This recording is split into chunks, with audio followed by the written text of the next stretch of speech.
నమస్కారం city news కి స్వాగతం. ముందుగా ముఖ్యాంశాలు.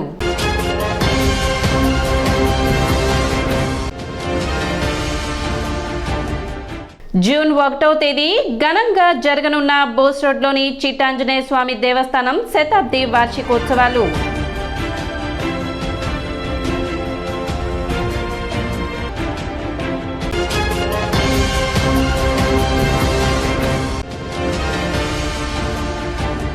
లాడ్జి ఓనర్లు తప్పనిసరిగా నిబంధనలు పాటించాలి. డీఎస్పీ రమేష్ బాబు వెల్లడి.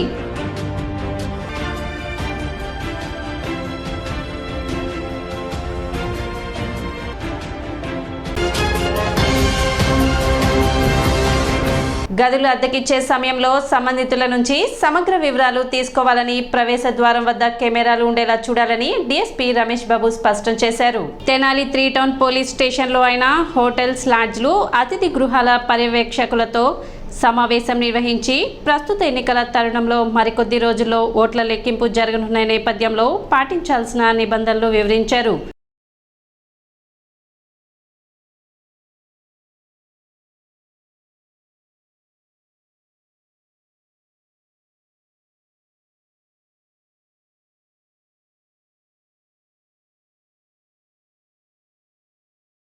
లార్జెస్ట్ వానర్స్ మెయిన్స్ అంతా కూడా 3 టౌన్ సంబంధించినటువంటి 19 లాడ్జెస్ ఉన్నాయి.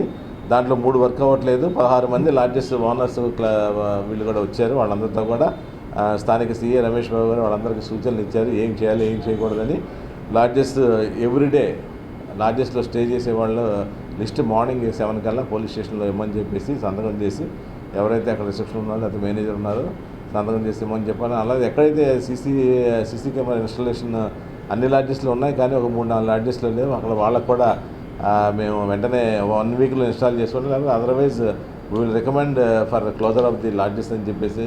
ఈ టెక్నాలజీ ఇంత వేగంగా ఉన్నటువంటి ఈ పరిస్థితుల్లో కూడా సీసీ కెమెరా ఇన్స్టాలేషన్ లేకుండా వ్యాపారం చేస్తామన్నది చాలా దురదృష్టకరమైన వాతావరణం కూడా వాళ్ళకి చెప్తాం జరిగింది.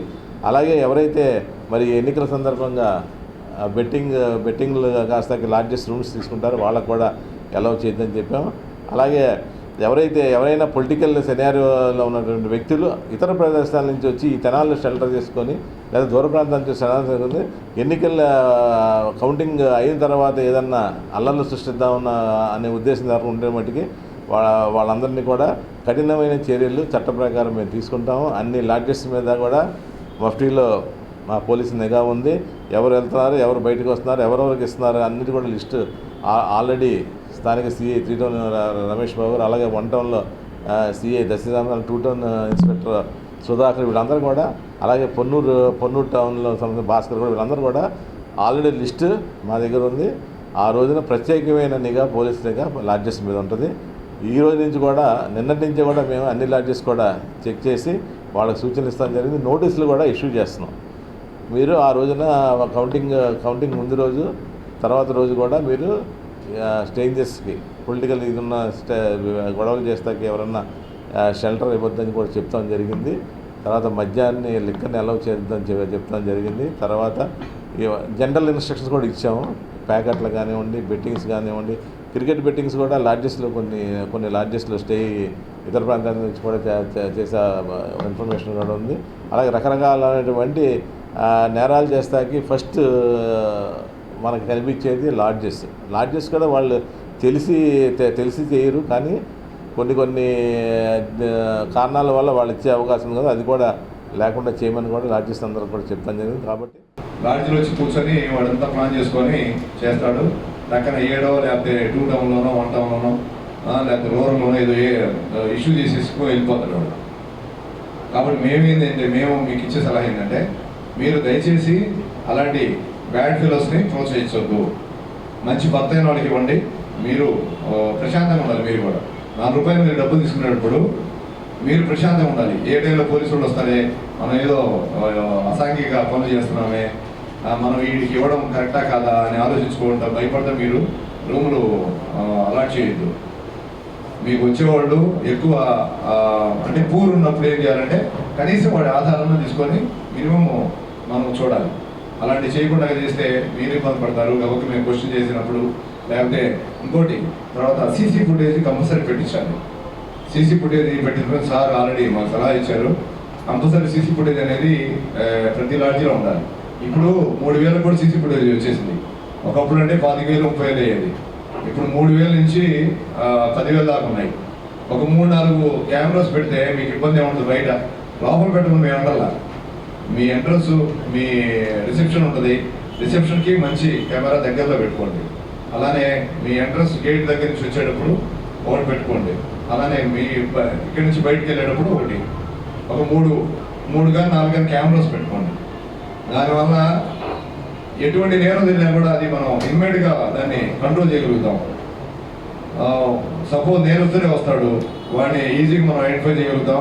వాడు ఎవడెవడో చూసుకోగలుగుతాం, వాడిని పట్టుకోగలుగుతాం. కేసులో ఉంటే కేసులో బుక్ చేయగలుగుతాం. కాబట్టి అవి మీరు కంపల్సరీగా పెట్టుకోవాలి. ఆధార్ లేకుండా మీరు పెట్టద్దు. ఒకవేళ ఆధార్తో పాటు ఇంక వేరే ఐడి ప్రూఫ్స్ ఏమైనా ఇచ్చినా కూడా అవి కూడా పెట్టుకోండి. అలానే ఎప్పుడు వస్తాడు, ఎప్పుడు వెళ్తాడు, ఎందుకు వచ్చాడు, ఎక్కడికి వచ్చాడు, ఎవరెవరు ఎంతమంది వచ్చాడు, ఆ డీటెయిల్స్ కూడా పెట్టుకోండి. ఇవన్నీ ఉంటే మీకు సేఫ్. అలానే మేమే అడిగినప్పుడు కూడా మీరు సమాధానం చెప్పుకుంటారు. పట్టణ బోస్ రోడ్లోని ఐఎంఏ హాల్ నందు సీఎం ఈ ప్రోగ్రాం నిర్వహించారు. ఈ సందర్భంగా విజయవాడ విధాత హాస్పిటల్ వైద్యులు doctor Kodali Umakant approach fever అనే అంశంపై ప్రసంగించగా, doctor Vamsikrishna total knee replacement అనే అంశంపై ప్రసంగించారు. అదేవిధంగా doctor Mahidhar window period stroke and its treatment అనే అంశంపై ప్రసంగించారు. కార్యక్రమంలో doctor Anil Kumar, doctor Dakshinamurthy, doctor Bhanuprasad, doctor Narasimharao, doctor Shyam Prasad, doctor Sujatha, doctor Vijayavani, doctor GK Prasad తదితరులు పాల్గొన్నారు. ఈరోజు ఐఎంఏ హాల్లో మన ఐఎంఏ మీటింగ్లో విజయవాడ విధాత హాస్పిటల్ వాళ్ళు స్పాన్సర్ చేశారు. అందులో 3 టాపిక్స్ ఉన్నాయి. ఒకటి డాక్టర్ ఉమాకాంత్ గారు జ్వరాలు, దానికి ముందు జాగ్రత్తలు, రకరకాల జ్వరాలు రావటము, వాటి గురించి కొన్ని చాలా అపనమ్మకాలు ఉంటాయి, వాటి గురించి కూడా చాలా ఇదిగా మంచిగా చెప్తున్నారు. తర్వాత నీ రీప్లేస్మెంట్ కామన్ ప్రాబ్లము, ముఖ్యంగా ఆడవాళ్ళలో ఎక్కువగా 40 ఏళ్ళ దగ్గర నుంచే మోకాళ్ళు అరిగిపోవటము, దాని గురించి అసలు టోటల్ నీ రీప్లేస్మెంట్ అంటే ఆధునిక పద్ధతుల్లో మోకాలు మార్పిడి, దాని లేటెస్ట్ విధానాలు, దాని గురించి కొత్త విధానాలు ఎలా వచ్చినాయి, దాని గురించి హాస్పిటల్ స్టే 2-3 రోజుల్లోనే హాస్పిటల్లో విధాత హాస్పిటల్లో ఎలా చేస్తున్నారు, దాని గురించి అన్ని జాగ్రత్తలు చెప్పారు. పోస్ట్ ఆపరేటివ్ ట్రీట్మెంట్, ఆపరేషన్ అయిన తర్వాత తీసుకోవాల్సిన జాగ్రత్తలు, దాని గురించి కూడా చెప్పారు. ఈరోజు మన తెనాలి ఐఎంఏ బిల్డింగ్లో సిఎంఈ ప్రోగ్రామ్ అంటే కంటిన్యూస్ మెడికల్ ఎడ్యుకేషన్ ప్రోగ్రామ్ జరుగుతుంది. ఇందులో ముఖ్యంగా విధాత హాస్పిటల్ వాళ్ళు కొన్ని స్పెసిఫిక్, ఇప్పుడు ఈరోజు మనకి ఈ వర్షాలు, అకాల వర్షాలు సడన్గా పట్టము, ఒక్కసారిగా ఈగల దోమలు పెరిగిపోవటం, వీటన్నిటితో జ్వరాలు ఎక్కువగా చూస్తున్నాము. దీని నుంచి ఎలా అరికట్టాలి, కొత్త జ్వరాల్లో న్యూయర్ డ్రగ్స్, కొత్త మందులు, వైద్య విధానాల గురించి డిస్కషన్ జరిగింది. అలాగే ఈ మధ్యకాలంలో మనం ఎక్కువ మంది మోకాళ్ళ నొప్పులతో, నడవలేకపోవటము, విపరీతమైన నొప్పులతో చాలా బాధపడుతున్నారు. ముఖ్యంగా ఆడవాళ్ళలో ఈ కాల్షియం డెఫిషియన్సీస్, కీళ్ళు అరిగిపోయాయండి అని చెప్తూ వింటున్నాము. దీనికి సంబంధించి టోటల్ నీ రీప్లేస్మెంట్ సర్జరీ ఇప్పుడు ఎంత సింపుల్ అయిపోయిందో. టీకేఆర్స్ ఆర్ వెరీ సింపుల్. ఒక్క రోజులోనే మనం ట్రీట్మెంట్ చేసుకొని ఇంటికి వెళ్ళిపోవచ్చు. అలాంటి పరిస్థితులు చాలా ఫాస్ట్గా సర్జరీలు అయిపోతున్నాయండి. ఇది మెడికల్ ఫీల్డ్లో వచ్చిన కొత్త విధానాలు, వీటి గురించి కూడా ఇవాళ డిస్కషన్ జరిగింది. ఇవన్నీ ప్రతి సంవత్సరము, ప్రతి నెల మనం కంటిన్యూస్ మెడికల్ ఎడ్యుకేషన్ ద్వారా డాక్టర్స్కి కొత్త విధానాలు మనం అప్డేట్ అవ్వటము జనాలకి ఎక్కువ సహాయకరంగా ఉంటుందనేసి ఈ సిఎంఈ ప్రోగ్రామ్స్ కండక్ట్ చేయడం జరుగుతుందండి. ఇటీవల జరిగిన ఎన్నికల్లో కూటమి అభ్యర్థులు అత్యధిక మెజార్టీతో విజయం సాధించాలని కాంక్షిస్తూ టీడీపీ, జనసేన మహిళా నాయకులు ప్రత్యేక పూజలు నిర్వహించారు. పట్టాభిపురం శివాలయంలో కూటమి మహిళా నాయకులు ప్రత్యేక పూజలు చేశారు. 4వ తేదీన జరిగే ఎన్నికల కౌంటింగ్లో రాష్ట్ర వ్యాప్తంగా టీడీపీ, జనసేన, బీజేపీ అభ్యర్థులు అత్యధిక మెజార్టీతో గెలవాలని కోరుకున్నట్లు తెలిపారు. రానున్న రోజుల్లో కూటమి సంకీర్ణ ప్రభుత్వాన్ని ఏర్పాటు చేస్తుందన్నారు. కూటమి ఏర్పాటు చేసిన ప్రభుత్వంలో రాష్ట్రం పూర్తి స్థాయిలో అభివృద్ధి చెందుతుందన్నారు. కార్యక్రమంలో టీడీపీ, జనసేన, బీజేపీ మహిళా నాయకులు పాల్గొన్నారు. వాళ్ళున్నా లేకపోయినా వాళ్ళ ప్రెజెన్సీలో మేము నిలబడి ఈరోజు వాళ్ళని గెలిపించడంలో, వాళ్ళ గెలుపుకు కారణమయ్యేలాగా ఈరోజు పూజా విధానాల్లో కూడా తెలుగుదేశం, జనసేన కార్యకర్తలు అందరూ ఉమ్మడిగా పాల్గొంటున్నారండి. ఈ ధర్మ పోరాటంలో ఎమ్మెల్యే అభ్యర్థి, ఎంపీ అభ్యర్థి భారీ మెజారిటీతోనే కాదు, అమరావతికి పూర్వ వైభోగం రావాలి, కూటమి అభ్యర్థులు గెలవాలి. గౌరవ నారా చంద్రబాబు నాయుడు గారి ప్రమాణ స్వీకారం చేయాలి. వారి సమక్షంలో సతీ సమేతంగా స్వామివారికి అంటే తిరుపతి స్వామివారికి పట్టు వస్త్రాలు అందించి ఇక వారి గెలుపు రాష్ట్ర అభివృద్ధికి పాటుపడాలని మనస్ఫూర్తిగా కోరుకుంటున్నామండి. స్వామివారి అనుగ్రహంతో శ్రీ నారా చంద్రబాబు నాయుడు గారు జూన్ 9న ప్రమాణ స్వీకారం చేసి స్వర్ణాంధ్రప్రదేశ్ను అభివృద్ధి పదంలో పరుగులెత్తిస్తారని మా అందరి నమ్మకం అండి. ఆ భగవంతుని ఆశీస్సులతో ధర్మమే గెలవాలి, ధర్మమే గెలుస్తుంది అని మేమందరం తెలుగు మహిళలందరం భారీ మెజారిటీ తోటి భారీ సంఖ్యలో తరలి వచ్చి పూజలు నిర్వహిస్తున్నామండి. స్వామివారి అనుగ్రహంతో మన స్వర్ణాంధ్రప్రదేశ్ అభివృద్ధి పదంలో పరుగులెత్తుతుందని మేమందరం ఆశిస్తున్నాం. ఇప్పుడు ఒక చిన్న విరామం.